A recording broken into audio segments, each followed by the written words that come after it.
मैं रजनीश कुमार आपका फिर से स्वागत करता हूं अपने YouTube channel Rajneesh competitive math में, जिसमें नए चैप्टर के साथ नए अध्याय के साथ फिर से हम आए हैं। और आज देखेंगे कि आज नए अध्याय में क्या पढ़ने वाला है, प्रॉफिट एंड लॉस, जिसे लाभ और हानि कहते हैं। पिछले वाले वीडियो में हम लोग 3-4 वीडियो में क्या देखे थे कि परसेंटेज का जितना भी टाइप होता था वो हम लोग देख चुके थे। उसके पहले रेशियो का देखे थे और इससे रिलेटेड हम लोग परसेंटेज से रिलेटेड जैसे प्रॉफिट एंड लॉस, उसके बाद एसआई, सीआई, ये सारे चैप्टर एक एक करके देख रहे थे। अब आगे हम लोग प्रॉफिट एंड लॉस में देखेंगे कि सबसे पहले इसमें देखेंगे कि इसमें मेन चीज समझना क्या है, क्योंकि क्वेश्चन ज्यादा लेवल का नहीं है, कुछ खास नहीं होता है। जैसे हम लोग परसेंटेज में सारा क्वेश्चन किए, बस वैसे ही परसेंटेज बेसिस पर इसमें भी क्वेश्चन होता है। बस बात इसमें समझना ये होता है कि हमें परसेंटेज को कंपेरिजन किससे करना है, तुलना किससे करना है, परसेंटेज को सेट कैसे करना, उस वाले में डायरेक्ट हमें परसेंटेज निकालने बोलता था। लेकिन इस वाले चैप्टर में हमको परसेंटेज ना निकाल के बोलता है कि लाभ क्या होगा, हानि क्या होगा, क्रयमूल क्या होगा, विक्रयमूल क्या होगा। ये सारे चीज इस वाले चैप्टर में आपका बोलता है। तो हम लोग एक एक करके सबसे पहले ये जानेंगे कि क्रयमूल किसको बोलते हैं, विक्रयमूल किसको बोलते हैं, लाभ किसको बोलते हैं, हानि किसको बोलते हैं, लाभ किस केसेस में हो सकता है, हानि किस केसेस में हो सकता है। ये सारे चीज हम लोग इस वीडियो में देखेंगे। तो ध्यान से देखिए, पूरा वीडियो देखिएगा ताकि अच्छी तरह से आगे का जो टाइप है, हम लोग प्रॉफिट एंड लॉस का जो भी टाइप होगा वो सारा टाइप अच्छी तरह से कर पाए। तो एक एक करके देखते हैं। तो सबसे पहला चीज तो हमें ये समझना है कि प्रॉफिट एंड लॉस में जरूरत क्या क्या चीज का होता है। तो हम लोग देखते हैं कि कोई चीज लाभ या हानि तभी हो सकता है जब किसी भी वस्तु को हम खरीद या बेच सकते हैं। जब तक हम किसी भी वस्तु को खरीदेंगे नहीं, उसको बेचेंगे नहीं, तब तक ना हमें यह पता लगेगा कि लाभ क्या है, हानि क्या है। तो यहां से सबसे पहले चीज हम लोग जानेंगे कि क्रयमूल है क्या। तो हम लोग देखते हैं क्रयमूल, क्रयमूल कहते किसको, तो क्रयमूल कहते हैं किसी वस्तु का वो मूल्य, किसी वस्तु का वो मूल्य जिस मूल्य पर कोई वस्तु को खरीदा जा सके। किसी वस्तु का वो मूल्य जिस वस्तु को उस मूल्य पर खरीदा जा सके, उस वस्तु को क्रयमूल बोलते हैं, जिसे कॉस्ट प्राइस बोलते हैं। क्या बोलते हैं? कॉस्ट प्राइस बोलते हैं। अब दूसरा चीज हम लोग जाने कि जब हम कोई वस्तु को खरीद लिए तो उसको बेचना भी है, क्योंकि जब तक बेचेंगे नहीं तब तक हमें यह नहीं पता लगेगा कि लाभ क्या हो रहा है और हानि क्या हो रहा है। तो दूसरा चीज क्या है, हमको समझना है विक्रयमूल। तो विक्रयमूल में हम लोग देखते हैं कि विक्रयमूल कहते हैं किसको है, जब किसी वस्तु को हम खरीदते हैं, उसके बाद जब हम किसी वस्तु को उसके जिस मूल्य पर बेचते हैं, उस वस्तु को विक्रयमूल बोलते हैं। मतलब साफ शब्द में यह कह सकते हैं कि जिस मूल्य पर हम वस्तु को बेचेंगे, उस मूल्य को क्या बोलेंगे? विक्रयमूल बोलेंगे। अब विक्रयमूल मतलब सेलिंग प्राइस, विक्रयमूल मतलब सेलिंग प्राइस। अब सेलिंग प्राइस में होता क्या है, कभी कभी विक्रयमूल को अंकित मूल्य भी हो जाता है, क्योंकि कोई भी चीज, वस्तु जो बेचा जाता है अंकित मूल्य पर बेचा जाता है, तो सेलिंग प्राइस को ही हम अंकित मूल्य मान लेते हैं। जैसे कोई वस्तु चिप्स खरीदने गए, कुरकुरे खरीदने गए, तो आप देखते होंगे कि उस वाले चिप्स में उसका मूल्य जो लिखा होता है 15 रुपया, 10 रुपया, 20 रुपया, 25 रुपया, तो वो क्या है? एक सेलिंग प्राइस है, एक विक्रयमूल है, एक अंकित मूल्य है। तो वह इसी को क्या बोलते हैं हम लोग? अंकित मूल्य बोलते हैं। अब यहां से समझेंगे कि लाभ क्या है और हानि क्या है। तो लाभ कैसे हो सकता है? तो लाभ हम लोग कह सकते हैं कि जब हम किसी वस्तु को खरीदते हैं और उस वस्तु के क्रयमूल से अतिरिक्त मूल्य पर, मतलब कि जितना में खरीदे उससे अधिक मूल्य पर बेचते हैं, तो जो अधिक मूल्य प्राप्त होता है उसी को हम लोग लाभ कहते हैं। मतलब सब सिंपल भाषा में ये कह सकते हैं कि अगर हम कोई वस्तु को 10 रुपया में खरीदे, अगर उसे 15 रुपया में बेचे, तो 5 रुपया हमारा क्या होगा? लाभ होगा। तो यानी कि हम कह सकते हैं कि अगर किसी वस्तु को क्रय मूल्य के अतिरिक्त मूल्य में जो बेचा जाता है, जो वो अतिरिक्त मूल्य होता है, जो अधिक मूल्य होता है, उसे लाभ कहते हैं, जिसको प्रॉफिट। दूसरा चीज होता है हानि।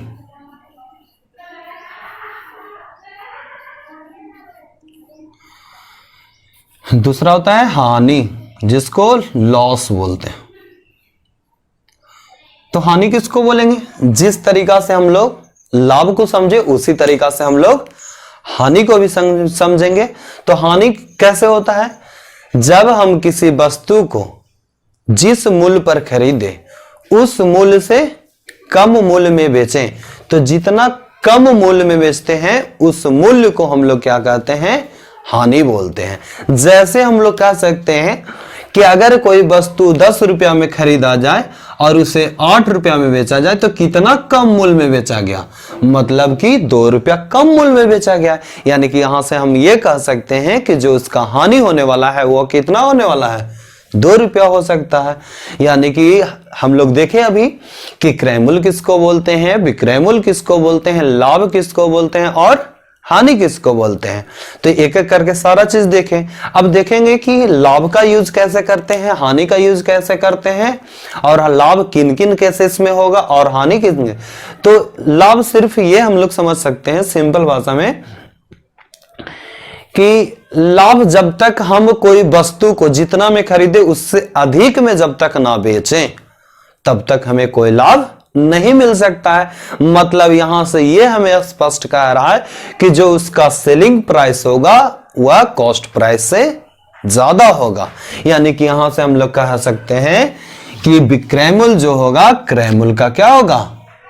बड़ा होगा। और हानि किस केसेस में होगा? कि जब हम कोई वस्तु को जितना में खरीदे उससे कम मूल्य में बेचें, तब उस केसेस में क्या होगा? हानि होगा। यानी कि यहां से वह कम मूल्य कब आएगा? मतलब हम जितना में खरीदे उससे कम में बेचें, यानी कि जो विक्रय मूल्य होगा क्रय मूल्य से कम होगा। यानी कि हानि किस केस में होगा? जब विक्रय मूल्य जो होगा क्रय मूल्य से छोटा होगा। यानी कि यहां से कह सकते हैं कि क्रय मूल्य जो हमारा होगा वो विक्रय मूल्य से छोटा होगा, तब हमारा क्या होगा? हानि होगा। यानी कि पहला केस देखें लाभ कैसे होता है? जब विक्रय मूल्य क्रय मूल्य से ज्यादा होता है, और हानि तब होता है जब क्रय मूल्य जो है विक्रय मूल्य से ज्यादा होता है। यानी कि दोनों चीज हम लोग देखें कि हानि किस केसेस में होगा और लाभ किस केसेस में होगा। यानी कि यहां से यह भी स्पष्ट हमें कहता है कि अगर विक्रय मूल्य बड़ा है और क्रय मूल्य छोटा है तो जाहिर सी बात है लाभ होगा। यानी कि यहां से यह भी हम कह सकते हैं कि विक्रय मूल्य माइनस क्रय मूल्य इक्वल टू लाभ कह सकते हैं। और जब क्रय मूल्य बड़ा होगा और विक्रय मूल्य छोटा होगा तब हमारा हानि होता है। यानी कि यहां से यह भी कह सकते हैं कि क्रय मूल्य माइनस विक्रय मूल्य इक्वल टू हानि। यानी कि यहां से देखें कि क्रय मूल्य किसको कहते हैं, विक्रय मूल्य किसको कहते हैं, लाभ किसको कहते हैं, हानि किसको कहते हैं, और हानि किन केसेस में होगा, लाभ किन केसेस में होगा, और लाभ किस तरीका से होता है, ये सारा चीज अभी हम लोग देखें। अब आगे हम लोग देखेंगे कि एक एक क्वेश्चन कैसे इसमें करते हैं, जो टाइप बाय टाइप हम लोग अब देखेंगे। तो हम लोग पीछे थोड़ा सा बेसिक चीज समझे कि लाभ हानि क्रय मूल्य विक्रय मूल्य सारा चीज समझे। अब उसी बेस पर हम लोग क्वेश्चन करेंगे, एक एक टाइप करके 0 लेवल से चलेंगे, छोटा से छोटा क्वेश्चन, जिससे कि आगे जो भी टफ क्वेश्चन बने वो भी धीरे धीरे आसान बनता जाए। तो ये चीजें कब समझ में आएगी?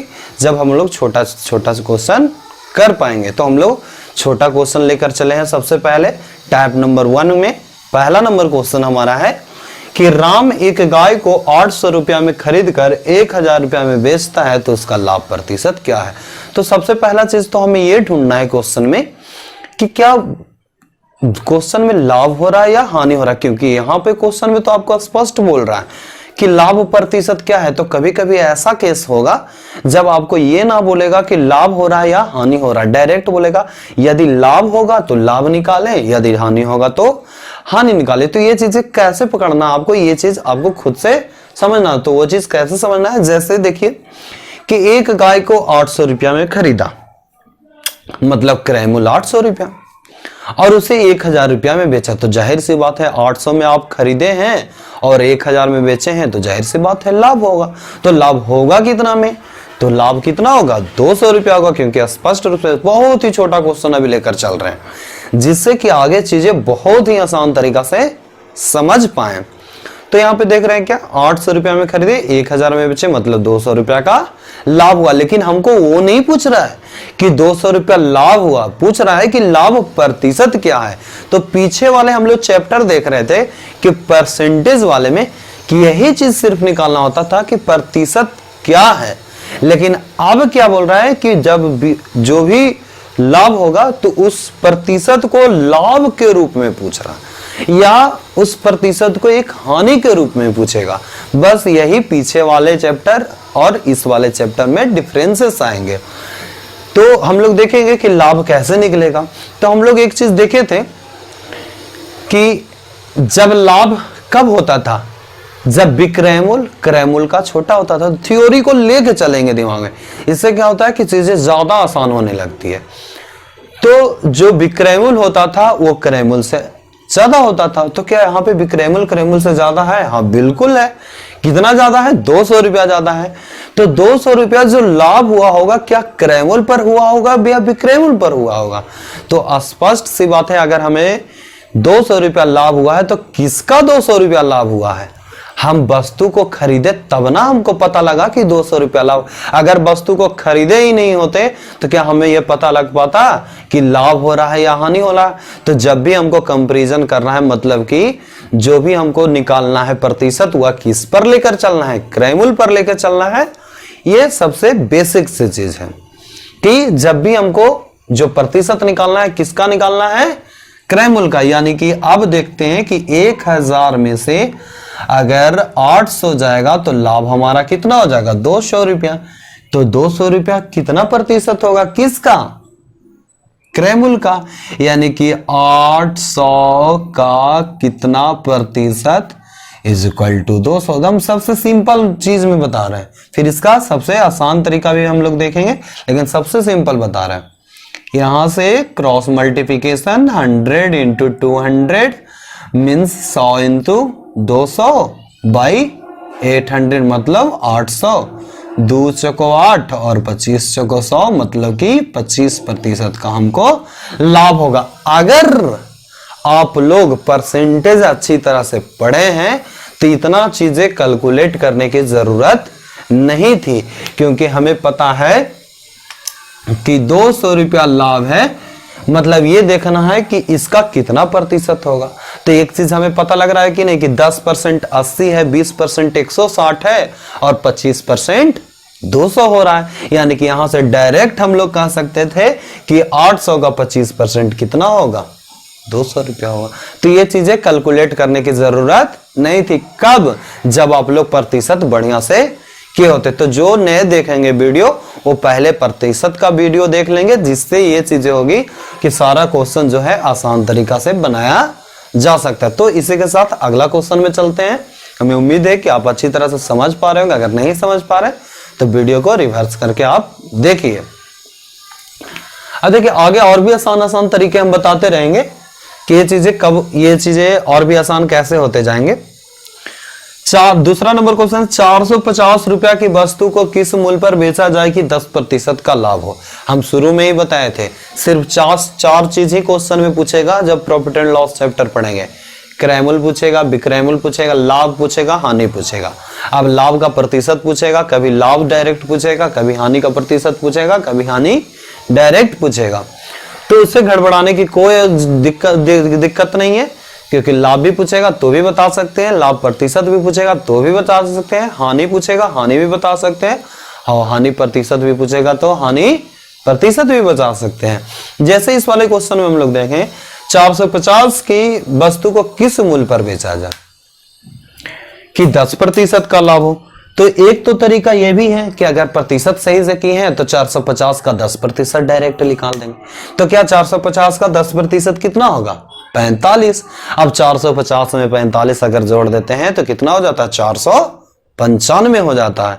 यानी कि यहां से स्पष्ट रूप से हम लोग कह सकते हैं कि 450 का अगर 10% निकालते हैं तो हमारा 45 होता है, और 450 में 45 अगर जोड़ देते हैं तब हमारा कितना हो जाता है? 495। ये तो तरीका, ये एकदम सब सिंपल। जो अगर प्रतिशत का थोड़ा सा भी आप नॉलेज रखते हैं तो ये चीज आसान से बने।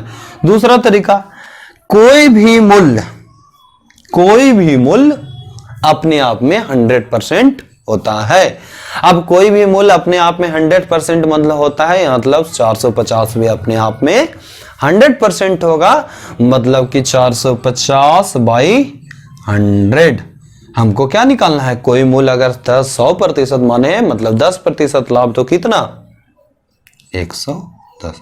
तो आप देख पाएंगे कि इससे भी मल्टीप्लाई का 11 पचे 55, 11 चौके 44, मतलब 400। यहां से भी स्पष्ट रूप से हम लोग निकाल पाए। अब देखते हैं इसी टाइप का तीसरा नंबर क्वेश्चन। तो अलग एक ही टाइप में किस तरीका से कितने क्वेश्चन पूछे जा सकते हैं, सारे चीज हम लेकर आएंगे, जिससे कि आपका आने वाला एग्जाम में कोई दिक्कत ना हो पाए। तो आगे तीसरा नंबर क्वेश्चन देखते हैं, जिसमें राम एक गाय 4000 रुपया में खरीदता है, खरीद कर 20% की हानि पर बेच देता है, तो विक्रय मूल्य क्या है? मतलब कि कोई राम एक व्यक्ति है जो एक गाय है 4000 रुपया में बेचता है, 4000 रुपया में खरीदता है और 20% हानि पर बेच देता है। तो जाहिर सी बात है, बेचा होगा तो कोई ना कोई मूल्य तो हुआ होगा ना बेचने पे। तो वही पूछ रहा है कि आखिर विक्रय मूल्य क्या है? तो कितना में बेचा? 20% हानि पर। तो एक तो तरीका जो यहाँ पे हम लोग देख के चले कि सीधा निकालेंगे 20% कितना होगा? 10% 400 होगा और 20% 800 होगा। यानी कि 4000 में अगर 800 घटा देंगे तो डायरेक्ट हम लोग क्या निकाल सकते हैं कि 3200 रुपया में वो बेचा होगा। ये तो सबसे सिंपल तरीका हो गया मौखिकली सॉल्व करने का तरीका, कि 4000 का 20% कितना होगा? 800 होगा। 4000 में से 800 गया, 3200 रुपया बचा, यानी कि 3200 रुपया में 20% हानि पर बेचा होगा। दूसरा तरीका आप यहां से अगर पेन से लगा के कर सकते हैं, तो हम कह सकते हैं कि कोई मूल्य मान के चलते हैं 100 रुपया होगा, जिसमें क्योंकि प्रतिशत है, प्रतिशत हानि हो रहा है। अब 20 का हानि होगा तो 80, यानी कि अगर 100 रुपया में वो खरीदा होगा, 20 के हानि पर बेचा होगा, तो कितना में बेचा होगा? 80 में बेचा होगा। यानी कि 4000 रुपया क्रय मूल्य है, तो 4000 जो है हमारा क्रय मूल्य कितना के बराबर? 100 के बराबर, क्योंकि यहाँ 100 हम लोग मान के चले हैं। अब विक्रय मूल्य यहाँ क्या हो गया? देखिए, ये क्रय मूल्य है और ये विक्रय मूल्य है। अब क्रय मूल्य हमारा कितना? 100 के बराबर हो गया। विक्रय मूल्य निकालना है, मतलब 80 से 8 चको 32। क्या वही आंसर आया? बिल्कुल वही आंसर आया। तो बस बनाने का मेथड सही होना चाहिए, कोई भी तरीका से सही आंसर आएगा। अगर प्रतिशत पड़े होते तो मौखिकली ये सारे क्वेश्चन को सॉल्व कर सकते हैं।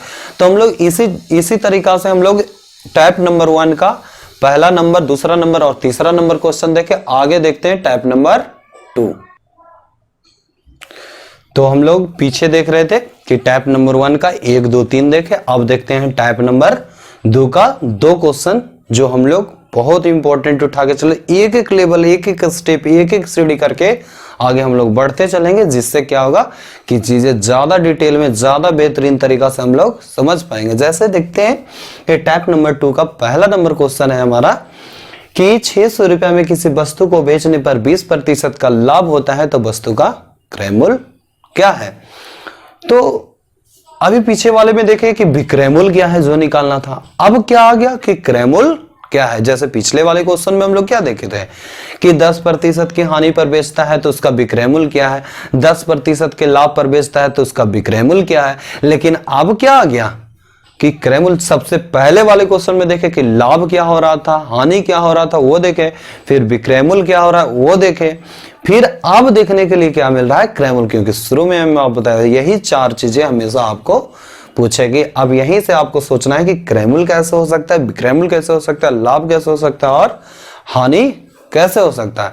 जैसे इस क्वेश्चन में हमारा बोल रहा था कि क्रयमूल्य क्या होगा, तो हम लोग पीछे जैसे क्वेश्चन में मान के चले थे कि किसी वस्तु का क्रयमूल्य मान के चलते हैं कि 100 है, ठीक है। अगर उस वस्तु को 20% के लाभ होता है, कब? जब 600 रुपया में बेचते हैं। यानी कि अगर 100 का वस्तु अगर हमें इसमें 20 का लाभ होगा तो कितना में बेचेंगे? 120 में, क्योंकि 100 का 20% कितना होता है? 20 होता है। यानी कि 100 किसी वस्तु का क्रयमूल्य अगर हम मान के चलते हैं तो 20% लाभ पर मतलब 120 में। यानी कि जो 600 रुपया में बिक रहा होगा वस्तु वह 120 के बराबर भी कह सकते हैं। जो 600 रुपया में वस्तु बिक रहा होगा उसे हम कितना में कह सकते हैं? 120 के बराबर भी कह सकते हैं। अब दूसरा चीज यहां पे क्या है कि हमको क्या कह रहा है? क्रयमूल्य निकालने के लिए। तो अगर हम 600 को 120 से कंपैरिजन कर सकते हैं, कब? जब 100 क्रयमूल्य माने थे तब ना। तो अगर क्रयमूल्य निकालना है तो मतलब 100 मान के चले हैं तो कितना से मल्टीप्लाई? 100 से मल्टीप्लाई। यानी कि यहां से 0 0 कैंसिल, 6 2 12 2 50। यानी कि यहां से कह सकते हैं कि 500 रुपया में वह खरीदा होगा, जिससे वह अगर 600 रुपया में बेचेगा तो 20% का लाभ होगा। कैसे होगा ये चीज भी अगर दिमाग चले कि ऐसा अगर बाई ऑप्शन होता तो बाई ऑप्शन भी हम लोग चेक कर देते, क्योंकि प्रतिशत अगर अच्छे से पढ़े तो ये पता हमको सिर्फ लगाना है कि 600 रुपया में बेचने पर हमको 20% का लाभ हो रहा है। मतलब ऐसा कौन सा ऑप्शन ढूंढे जिसका 20% हमको जोड़ने पर 600 हो जाए। ये तो दूसरा तरीका होगा। जब हम लोग क्वेश्चन करेंगे ना आगे ऑप्शन मेथड, जब हम लोग धीरे धीरे जैसे ही चैप्टर सारा खत्म होगा तो हम सिर्फ एमसीक्यू पर आएंगे कि मैथ्स का एमसीक्यू एक एक क्वेश्चन चलेंगे, जिसमें हम लोग शॉर्ट से शॉर्ट तरीका में करेंगे। तो हम लोग देखते हैं टाइप 2 का दूसरा नंबर क्वेश्चन कि सोहन एक टेलीविजन को 3000 रुपया में बेचकर 25% की हानि उठाता है तो वस्तु का क्रयमूल्य क्या है। पीछे वाला क्वेश्चन में लाभ हो रहा था, अब वस्तु में क्या हो रहा है? हानि हो रहा है। तो वही मेथड है, उससे कोई गड़बड़ाने की जरूरत है। सबसे पहला काम हमारा क्या है? वस्तु का मूल्य 100 मान लेना है। अगर 25% की हानि मतलब कि कितना? 75 में बेच रहा होगा, मतलब 75 में बेच रहा होगा, और 75 में बेचते ही उसको कितना की हानि हुआ? 3000 रुपया का हानि हुआ। मतलब कि 3000 है जो 75 के बराबर है। अगर उसका क्रयमूल्य निकालना है तो कितना से? 100 से। मतलब कि वस्तु का क्रयमूल्य कितना कह सकते हैं? 4000 रुपया। जब वस्तु को 4000 रुपया पर खरीदा जाता है और 3000 रुपया में बेचा जाता है तो उसका हानि होता है। जैसे हम लोग अगर आप वेरीफाई करना चाहते हैं तो 4000 का 25% कितना होगा? तो 4000 का 25% 10 दूने 4 दूने 8 2 10, यानी कि 1000 रुपया होता है। यानी कि 4000 का 1000 घटा देंगे तो 3000, यानी कि आपका वेरीफाई हो गया। तो इसी के साथ आज का वीडियो यहीं पे छोड़ते हैं और आगे अगले वाले वीडियो में हम लोग लेकर आएंगे, जिसमें देखेंगे टाइप नंबर 3 4 5 जहां तक के पॉसिबल हो सकेगा वहां तक के आगे हम लोग कंप्लीट करेंगे। और आप लोग से रिक्वेस्ट है, शेयर कीजिए, कमेंट्स कीजिए। अगर कहीं पे दिक्कत आता है तो कमेंट्स बॉक्स में कमेंट्स कीजिए, शेयर कीजिए, सब्सक्राइब कीजिए और लोगों से बताइए कि यहाँ पे मैथ पढ़ाया जा रहा है और जल्द से जल्द लोगों को जोड़िए।